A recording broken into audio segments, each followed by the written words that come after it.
palit ng speedometer cable sa MIUI 125. Hugutin mo lang yung cable na yan gamit ang plier. Plier lang gamitin mo dahil hindi naman yan matigas. At sa kabila, hugutin mo lang yan gamit din ng plier dahil di rin naman yan matigas tulad yan. Tulad yung ginawa ko. Yan ang kadali. Hindi mo na kailangan pumunta pa sa mechanic, kundi kaya mo na yan sa iyong sarili. Dahil walang maano dyan, dahil speedometer cable lang naman. So kahit check engine wala.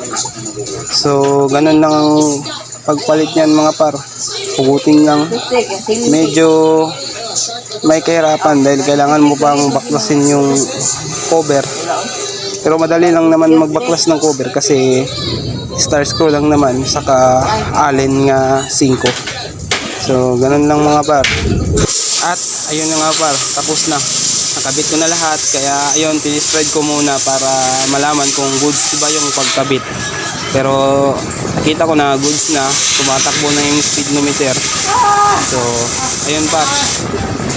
Chooks to go. Love you all.